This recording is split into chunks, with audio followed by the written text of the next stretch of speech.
So I promised to do a study on all 12 disciples. There's a quick rundown of the meaning of each of their names.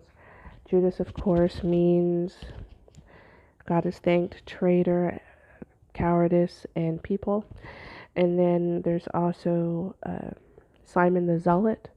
Simon means hearing or listening, and zealot is a fanatical person who is uncompromising. Doesn't sound like a bad thing, really. And then there's Andrew of Alphaeus. Andrew means manly, and then Alphaeus, which is where he comes from, is success or changing. That's what that means. Then there's Matthew, means gift of God. Thomas is twin or doubt. There's also Bartholomew, it means rich in land, and Philip, which it means fond of horses, but it also means something to do with kings and rulers.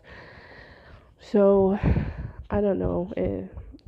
It's a saying of some kind. It's an understanding in its original meaning of something to do with rulers and kings because horses represented that. So, John it means Yahweh has been gracious. James is a form of Jacob. That's where the name originally was derived from. And it means supplanter or substitute. And Zebedee means gift of God. Peter's name was changed from Simon to Peter. Peter means pebble. And Simon, of course, means listening or hearing, which is interesting because Peter's known for taking the ear off one of the guards who were trying to capture Jesus. And that was his original name, but his name was changed long before this episode ever happened, but long before he cut the guy's ear off. And then Jesus said 3 times to Peter, "Do you love me?" Peter said, "Yes, feed my sheep," because this was a response back to him denying Jesus, of course. It might not mean anything. Their names might not mean anything about the thrones. Maybe the thrones are symbolic. Maybe it means something totally different than what it might appear. But I don't know. I'm just really excited because I think that learning about the new kind of ways of a kingdom that's not corrupt is going to be very interesting, to say the least. Very, very interesting.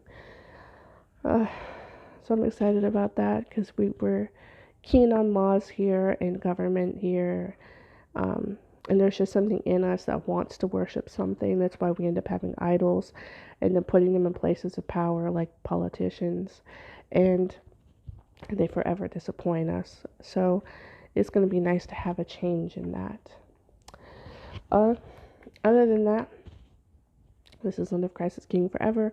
I don't really think I'm going to go into the details about what I thought it was about because it's not It's not in the Bible. So maybe the meanings matter. Maybe they don't. Let God be true and every man be a liar because his word is true. May God be with you.